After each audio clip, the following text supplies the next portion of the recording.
Friends, मैं विजय sir achievers online classes में आप सभी का स्वागत करता हूं। जैसा कि मैं भूगोल के संदर्भ में बात कर रहा हूं कि भूगोल का एक वीडियो मेरा जा चुका है जिसका नाम था उच्चावच पार्ट 1 या उच्चावच भाग 1। आज दूसरा भाग लेकर के आया हूं, उच्चावच भाग 2 या रिलीफ पार्ट 2 इसके नाम से। अगर इन दोनों पार्टों को आप देख ले रहे हैं और इनको समझ ले रहे हैं तो फिर आपको किसी भी प्रकार की उच्चावच में दिक्कत नहीं होगी। आपको पहले ही हम बता दिए कि उच्चावच किसे कहते हैं, उच्चावच के क्या प्रकार हैं। आज उन्हीं उच्चावचों पे थोड़ा सा विस्तार से चर्चा करेंगे कि जो महाद्वीप है वो महाद्वीप किसे कहते हैं, महासागर किसे कहते हैं। इन सारी चीजों पे चर्चा करते हुए आज फिर चैप्टर पे चल रहे हैं उच्चावच भाग 2 पे। तो आपको हम पहले ही बता चुके हैं कि उच्चावच के जो प्रकार है वो 3 है। वो प्रथम श्रेणी का उच्चावच, द्वितीय श्रेणी का उच्चावच और तृतीय श्रेणी का उच्चावच। ठीक है, तो आपको हम पहले ही बता चुके हैं कि प्रथम श्रेणी का उच्चावच, द्वितीय श्रेणी का उच्चावच और तृतीय श्रेणी का उच्चावच। आज हम बात करते हैं प्रथम श्रेणी के उच्चावच की। तो जो प्रथम श्रेणी के उच्चावच के अंतर्गत आता है वो केवल महासागर और महाद्वीप आता है, केवल महासागर और महाद्वीप आता है। अब सबसे पहली बात कि महासागर किसे कहते हैं, तो महासागर किसे कहते हैं, अंग्रेजी में से ओशियंस कहते हैं। तो महासागर की विशेषता क्या होती है कि वह स्वरूप जहां चारों ओर जल ही जल हो। इसकी विशेषता क्या है, कैसे महासागर को पहचानेंगे कि जहां चारों ओर जल ही जल हो, स्थल खंड का नामो निशान न हो, महासागर कहलाता है। ठीक है, क्या कहलाता है, महासागर। या जल से घिरे हुए आवृत्त भाग को महासागर कहते हैं जहां पे स्थल खंड का नामो निशान नहीं होता। देखिए चारों तरफ जल ही जल है, चारों तरफ, इसमें कोई भी स्थल खंड नहीं है, इसलिए महासागर है। ठीक, और प्रश्न आता है कि कुल महासागरों की संख्या कितनी है। ये हमेशा संशय की स्थिति बनती है, लेकिन आपको आज क्लियर कट कर देंगे। आपको जिस तरीके का ऑब्जेक्टिव प्रश्न आएगा उस तरीके का आपको जवाब वहां देना है। ठीक है, तो सबसे पहली बात है कि आपको हम बता दें कि पृथ्वी पर जो महासागरों की मान्यता है वो 4 है। वो किसके तहत है, वो एनसीईआरटी के तहत है। अर्थात पृथ्वी पर महासागरों की संख्या क्या है, वो 4 है। एनसीईआरटी जिसे मानती है वो किसे मानती है, प्रशांत महासागर को मानती है, जिसे कहा जाता है सबसे बड़ा महासागर या महासागरों का महासागर। प्रशांत महासागर जो सबसे बड़ा, सीक्वेंस में चल रहे हैं क्रम के अनुसार, तो प्रशांत महासागर आता है।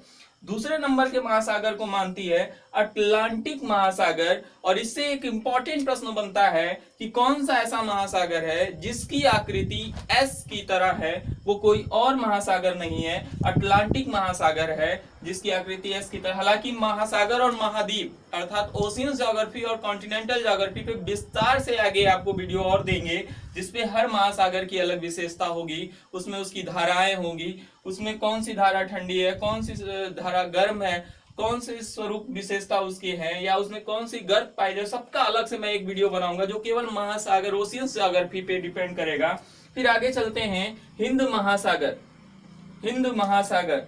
ठीक है, तीसरे महासागर की जो बात कर रहा है एनसीईआरटी वो हिंद महासागर। और चौथे महासागर जिसे कहा जाता है आर्कटिक महासागर। और प्रश्न आता है कि सबसे छोटा महासागर कौन है, तो सबसे छोटा महासागर आपका आर्कटिक महासागर है। सबसे छोटा महासागर कौन सा है, आर्कटिक महासागर है। ठीक है, अब बात करते हैं कि वैसे इस पृथ्वी पर कितने महासागरों की कुल संख्या है। तो कुल मिलाकर के पृथ्वी पर जो महासागरों की संख्या है वो 5 है। तो संशय की स्थिति आपके दिमाग में होगी कि सर 4 भी बता रहे हैं और 5 भी बता रहे हैं। तो हालांकि अंटार्कटिक जो महासागर है, जो उत्तरी ध्रुव है, उत्तरी ध्रुव नहीं, उत्तरी सिरा जो इसका है वो स्थलखंड लगता है और दक्षिणी सिरा में जल होने के कारण से ये महासागर की विशेषता लेता है। लेकिन एनसीईआरटी इसको नकार देता है और इस प्रकार से आपके जो महासागरों की संख्या है वो एनसीईआरटी के तहत 4 है। तो आपको बताने का मतलब यही था कि अगर आपके प्रश्न आए ऑब्जेक्टिव और उसमें 4 भी दिया हो और 5 भी दिया हो, तो ऑब्जेक्टिव अगर आंसर मारेंगे तो केवल 4 मारिएगा अगर केवल 5 है तो 5 मारेंगे, कोई दिक्कत नहीं। लेकिन आपको बताने का जो तात्पर्य है कि 4 और 5 जब भी दिया हो तो आप केवल व केवल 4 मारिएगा। ठीक है, समझ लीजिए। ठीक है, तो आपको महासागर समझ में आ गया, महासागरों के जो नाम है वो समझ में आया, महासागरों का सीक्वेंस है वो भी समझ में आ गया। हालांकि आर्कटिक के पहले अगर आपको सिस्टमेटिक करने के लिए देता है तो अंटार्कटिक जरूर आता है, उसके बाद आर्कटिक आता है, इसलिए इसका नाम सबसे छोटा महासागर है। आपका महासागर ये समाप्त हो गया, अर्थात महासागर के लिए आप स्क्रीनशॉट ले सकते हैं। आप स्क्रीनशॉट ले लीजिए।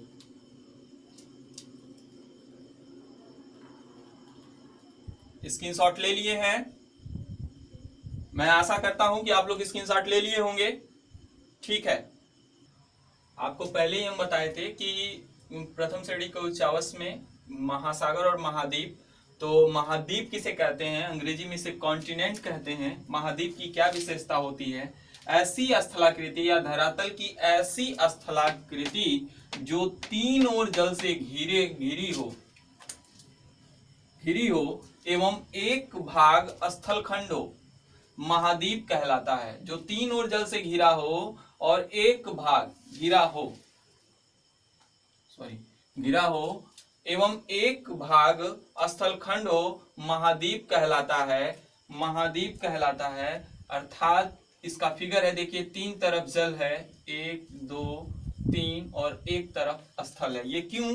क्योंकि किसी भी स्वरूप का 4 हिस्सा होता है और उसके संदर्भ में हम बात कर रहे हैं। तो उसकी विशेषता क्या है कि धरातल की ऐसी स्थलाकृति जो तीन ओर जल से घिरी हो एवं एक भाग स्थलखंड हो, महाद्वीप कहलाता है। आपको वो प्रश्न आता है कि पृथ्वी पर कुल महाद्वीपों की संख्या कितनी है, तो आपको पृथ्वी पर कुल महाद्वीपों की जो संख्या है वो 7 है, हमेशा याद रखिएगा। वो क्या है? 7 है। और उनका क्रम क्या है? तो सबसे पहला जो है वो एशिया है, दूसरा अफ्रीका है, तीसरा उत्तरी अमेरिका है, चौथा दक्षिणी अमेरिका है, पांचवा अंटार्कटिका है और छठवां यूरोप और सातवां ऑस्ट्रेलिया है। सभी महाद्वीपों की अलग अलग विशेषता है। इस तरीके से सभी महाद्वीपों, अर्थात आपको पहले हम बोले थे कि कॉन्टिनेंटल ज्योग्राफी का स्पेशल वीडियो वो अलग होगा, लेकिन केवल परिचय वाला है। और इसमें से कुछ नॉर्मल से क्वेश्चन बनते हैं कि विषमताओं का महाद्वीप किसे कहते हैं, सभ्यताओं का पालना किसे कहते हैं, इस टाइप के जो भी क्वेश्चन हैं उनके बारे में थोड़ा सा चर्चा कर रहे हैं। तो सबसे पहले महाद्वीप पे हम चलते हैं, एशिया। जो सबसे पहला महाद्वीप है एशिया, इसका संज्ञानित क्या क्या है, इसे संज्ञा के अकॉर्डिंग क्या क्या बुलाया जाता है। तो सबसे पहली विशेषता इसकी है कि ये सबसे बड़ा महाद्वीप है, जिसे महाद्वीपों का महाद्वीप कहा जाता है। फिर सबसे अधिक जनसंख्या रखने वाला महाद्वीप, और भारत भी इसी महाद्वीप का हिस्सा है। फिर है विविधताओं व विषमताओं का महाद्वीप। क्यों है भाई? क्योंकि यहाँ पे बहुत सारे बोलियां, बहुत सारी भाषाएं, बहुत सारे जाति, धर्म, मजहब के लोग रहते हैं इस महाद्वीप में। आप जैसे समझ लीजिए कि जितने विश्व की अकेले विषमता है उतना अकेले भारत है। तो यही कारण है कि अगर ये भारत इस महाद्वीप में स्थित है तो ये विषमताओं का महाद्वीप निश्चित रूप से हो सकता है। और सभ्यताओं का पालना या झूला है। जितने भी प्रकार की सभ्यताएं हैं, सिंधु सभ्यता हो गई, नील सभ्यता हो गई, मिस्र की मेसोपोटामिया सभ्यता हो गई, चीन की दजला फराज सभ्यता हो गई, इस तरीके की जितनी भी सभ्यताओं का जन्म हुआ है लगभग, इसीलिए इसे सभ्यताओं की भूमि भी कहते हैं या सभ्यताओं का पालना या झूला भी कहते हैं। ठीक है, तो आप स्क्रीनशॉट ले लीजिए। फिर आगे चलते हैं एशिया के बाद अफ्रीका के तरफ। आशा करता हूं स्क्रीनशॉट ले लिए होंगे। दूसरे महाद्वीप की विशेषता को देखते हैं, अफ्रीका। ये दूसरे नंबर का क्षेत्रफल पे, पहले एशिया था, दूसरे नंबर पे है अफ्रीका। और आपसे प्रश्न आता है कि देशों का महाद्वीप किसे कहा जाता है, तो देशों का महाद्वीप अफ्रीका को कहा जाता है, क्योंकि इसमें 54 देश हैं, जबकि एशिया में केवल 49 देश हैं। अंध महाद्वीप दूसरी संज्ञा है कि अंध महाद्वीप किस महाद्वीप को कहा जाता है, तो अफ्रीका को। जनजातियों का महाद्वीप भी किसे कहा जाता है, तो अफ्रीका को। और मानव का जो प्रथम निवास स्थान था, मानव का जो उद्भव हुआ, मानव का जो जन्म हुआ, इसलिए इसे मानव का निवास स्थान या प्रथम घर भी किस महाद्वीप को कहा जाता है, वो भी अफ्रीका को। ठीक है, तीसरे महाद्वीप पे चलते हैं, उत्तरी अमेरिका। उत्तरी अमेरिका जो सीक्वेंस में क्षेत्रफल के अनुसार जो तीसरा महाद्वीप आता है, उत्तरी अमेरिका, नॉर्थ अमेरिका जिसे कहा जाता है, इसे कहा जाता है नवीन दुनिया या नई दुनिया।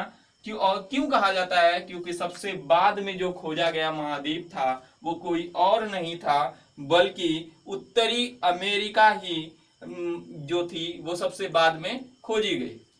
अब आगे चलते हैं, स्क्रीनशॉट ले लीजिए।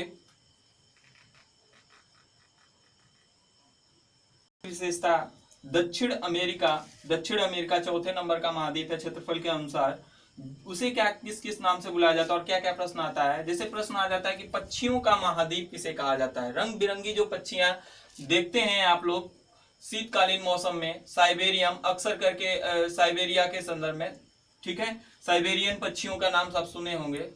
ठीक है, साइबेरियन पक्षियों के संदर्भ में बात करते हैं। जैसे आप संगम पे चले जाए प्रयागराज के पास, तो जो साइबेरियन पक्षी आते हैं वो कहां से आते हैं? तो दक्षिण अमेरिका से आते हैं। ठीक है, जैव विविधता का महाद्वीप, बायोडायवर्सिटी इस कॉन्टिनेंट के नाम से जो पुकारा जाता है वो दक्षिण अमेरिका को पुकारा जाता है। क्यों? उसका भी रीजन है क्योंकि बहुत सारे वहां पे विविध प्रकार की प्रजातियां, अकेले पक्षियों की जो प्रजातियां हैं 45,000 पक्षियों की प्रजातियां अकेले दक्षिणी अमेरिका में विद्यमान है, इसलिए पक्षियों का महाद्वीप कहा जाता है। और सबसे इंपॉर्टेंट क्वेश्चन जो आपका ये है कि विश्व का फेफड़ा किस महाद्वीप के पास है, या विश्व का फेफड़ा कहाँ पाया जाता है? और विश्व का फेफड़ा ये अक्सर करके प्रश्न सी टेट, सुपर टेट या आपके टेट के एग्जाम में पूछा जाता है। तो वो कोई और नहीं, वो किस महाद्वीप के पास है? वो दक्षिण अमेरिका के पास है। और क्यों इसे कहा जाता है विश्व का फेफड़ा?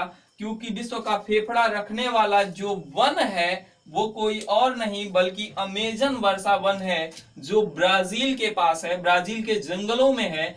और ये अकेले 30% कार्बन डाइऑक्साइड का पूरे विश्व का अवशोषण करता है और ऑक्सीजन रिमूव करता है। इस वजह से इसे विश्व का फेफड़ा कहा जाता है, क्योंकि फेफड़े का कार्य ही होता है गंदी वायु को छान करके शुद्ध वायु को अवशोषण करना। इसलिए विश्व का फेफड़ा most important, very very most important प्रश्न है। ये अक्सर करके टेट और सुपर टेट या आपके सी टेट में पूछा जाता है कि विश्व का फेफड़ा रखने वाला जो महाद्वीप है वो किसके पास है, या विश्व का फेफड़ा जो है वो कहाँ है? तो अमेजन वर्षा वन जो ब्राजील में है उसको कहा जाता है। आप स्क्रीनशॉट ले लीजिए।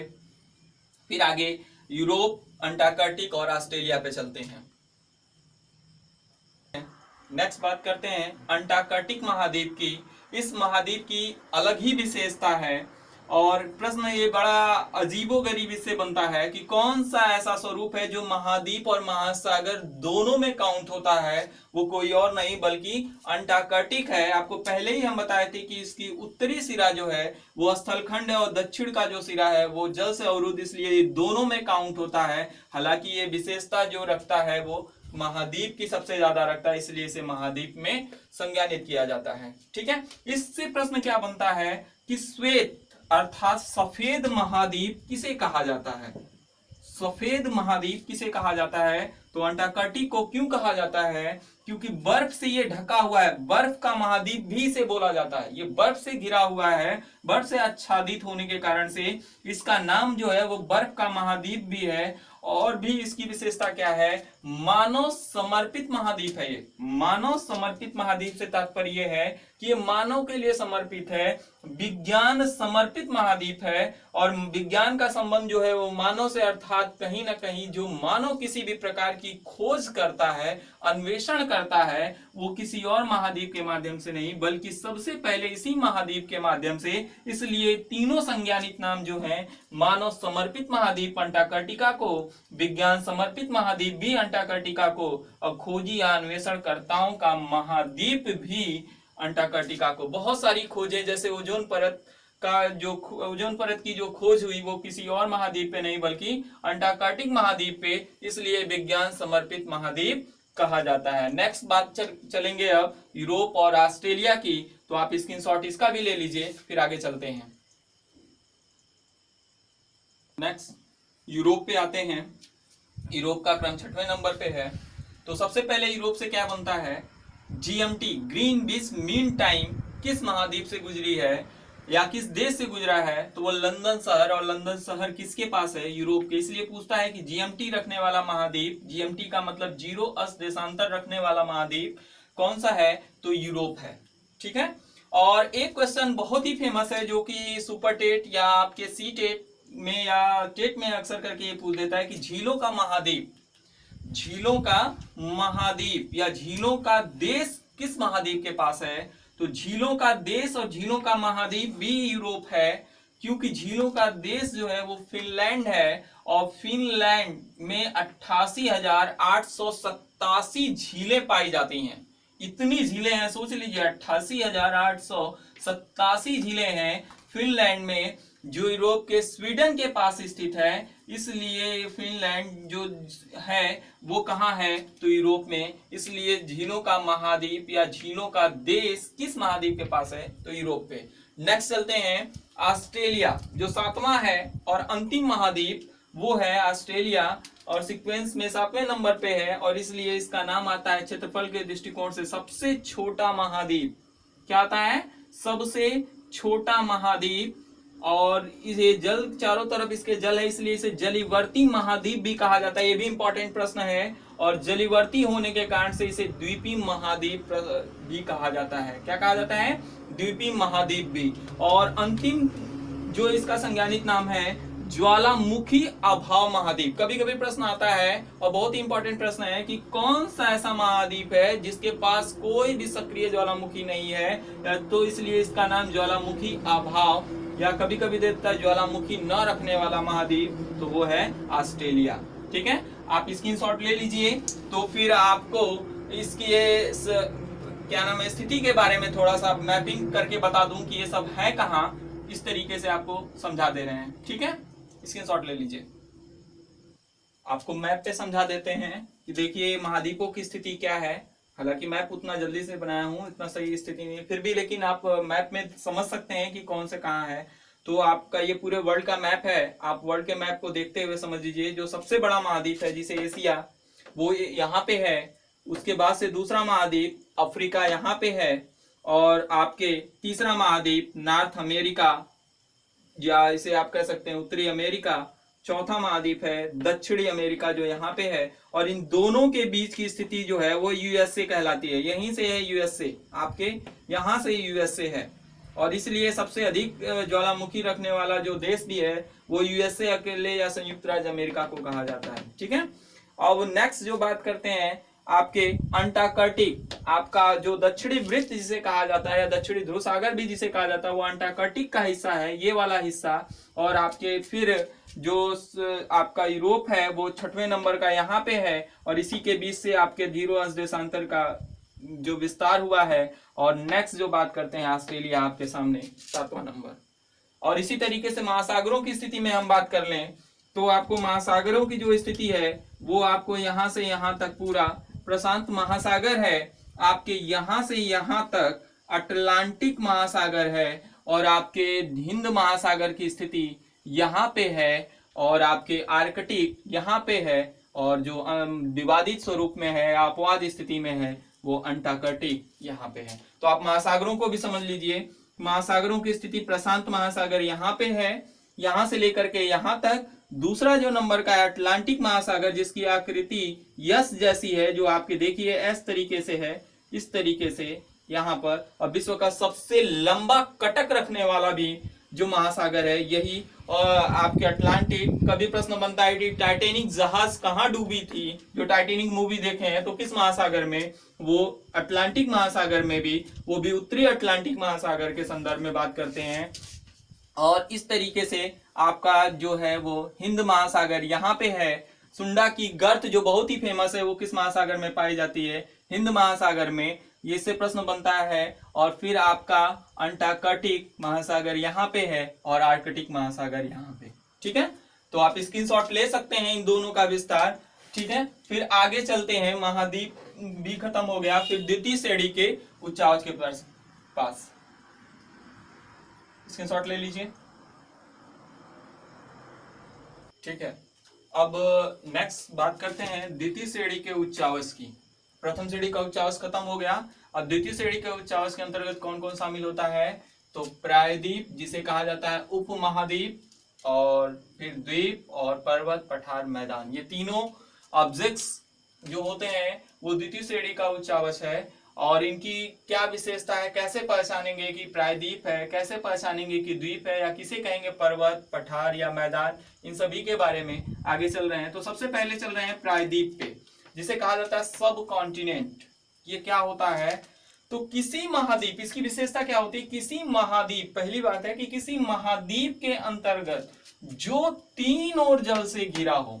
पहली बात क्या है कि किसी महाद्वीप के अंतर्गत जो तीन ओर जल से घिरा हो एवं एक भाग स्थल खंड हो, प्रायद्वीप या उपमहाद्वीप कहलाता है। जो तीन ओर जल से घिरा हो, यानी किस महाद्वीप, किसी महाद्वीप के अंतर्गत होगा और वो कोई स्थलखंड तीन ओर जल से घिरा होगा और एक तरफ स्थलखंड होगा, तो कहीं ना कहीं वो उपमहाद्वीप या प्रायद्वीप की संज्ञा लेगा। जैसे आपका भारत है, भारत है, क्योंकि इसे कहा जाता है ना प्रायद्वीपी भारत। क्या कहा जाता है, प्रायद्वीपी भारत, अर्थात उपमहाद्वीप की संज्ञा ये है। प्रायद्वीप क्यों है, अब देखा जाए कि क्या है विशेषता, प्रायद्वीप की विशेषता को पूरा कर रहा है। तो सबसे पहली बात करते हैं कि किसी महाद्वीप के अंतर्गत, तो उसमें पहली विशेषता इसकी है, ये किसी महाद्वीप के अंतर्गत है, वो कोई और महाद्वीप नहीं बल्कि कौन है, एशिया महाद्वीप है, और तीन ओर जल से घिरा होना चाहिए। तो देखते हैं इसके पश्चिम अर्थात उत्तर ये है, दक्षिण ये है, पूर्व ये है और पश्चिम ये। तो पश्चिम के तरफ ये अरब सागर से घिरा हुआ है, अरब सागर से घिरा हुआ है, अर्थात एक तरफ जल यहाँ पे हो गया। दूसरे तरफ चलते हैं दक्षिण के तरफ, जो हिंद महासागर से घिरा हुआ है, यहाँ पे भी जल हो गया। और तीसरे तरफ चलते हैं पूर्व में, बंगाल की खाड़ी, ये भी जल में घिरा हुआ है, जल से घिरा हुआ है, जल ही जल यहाँ पे है। तो इसलिए तीनों तरफ जल से घिर जाता है। और देखा जाए कि चौथी विशेषता को ये पूरी कर पा रहा है कि नहीं कर पा रहा है, तो स्थलखंड, एक भाग स्थलखंड हो, तो उत्तर का जो सिरा है इसका पर्वत, ये भी स्थलखंड है, ये मैदान, और ये वाला जो हिस्सा है पूरा का पूरा पठार वाला जो हिस्सा, ये वाला, ये भी एक तरीके से अर्थात कहीं ना कहीं ये स्थल स्वरूप को जन्म दे रहा है। इसलिए इसकी विशेषता जो है वो प्रायद्वीप या उपमहाद्वीप में काउंट होती है। ठीक है, नेक्स्ट बात करते हैं द्वीप की। तो द्वीप जिसे अंग्रेजी में आइसलैंड कहा जाता है, ठीक है, तो इसकी विशेषता क्या होती है, इसे कैसे पहचानेंगे, तो जल के बीचों बीच किसी स्थल खंड का ऊंचा उठा हुआ पाया जाना, या किसी जल के बीचों बीच टापू का पाया जाना द्वीप कहलाता है। टापू का मतलब ही होता है ऊंचा स्थान। क्या होता है, टापू का मतलब ही क्या होता है, ऊंचा स्थान। इसलिए जल के बीचों बीच किसी स्थलखंड का ऊंचा उठा हुआ पाया जाना, जिसे आप कहते हैं टापू, द्वीप कहलाता है। इसकी एक और विशेषता है कि प्रायः या अक्सर ये द्वीप पर्यटन के केंद्र होते हैं, अर्थात समुद्री नजारों के ये केंद्र होते हैं। लोग इनको जैसे आप कह सकते हैं बीच के रूप में, तो जैसे मलेशिया, सिंगापुर, आपका भारत में अंडमान निकोबार, लक्षद्वीप, धरती का स्वर्ग स्विट्जरलैंड, बहुत सारे ऐसे द्वीप हैं जो इसकी विशेषता को पूरा करते हैं। भारत की बात करते हैं अंडमान निकोबार की, तो ये प्रश्न बनता है कि ग्रेट इंडिया पॉइंट कहाँ पे है, या आपका दक्षिणी बिंदु कहाँ है, वो अंडमान निकोबार पे है। या प्रवालों का द्वीप किसे कहते हैं, तो लक्षद्वीप को कहते हैं। आपका प्रश्न अंडमान निकोबार से बनता है कि भारत का एकमात्र सक्रिय ज्वालामुखी कहाँ है, तो अंडमान निकोबार द्वीप में स्थित है, वो इसका नाम है बैरन द्वीप। और आपका एक ये भी प्रश्न बनता है कि भारत का एकमात्र प्रसुप्त ज्वालामुखी नारकुंडम द्वीप, वो भी आपके अंडमान निकोबार में बनता है। लक्षद्वीप को प्रवालों का द्वीप कहा जाता है क्योंकि भारत में 243 द्वीप है, लेकिन उसमें से अंडमान निकोबार में 204 हैं और 43 लक्षद्वीप में हैं, लेकिन इस लक्षद्वीप में 36 ऐसे हैं जो प्रवालों से निर्मित हैं, इसलिए प्रवालों का द्वीप लक्षद्वीप कहा जाता है। आप स्क्रीनशॉट ले लीजिए, फिर आगे आपको पर्वत, पठार और मैदान की विशेषता को बताते हैं।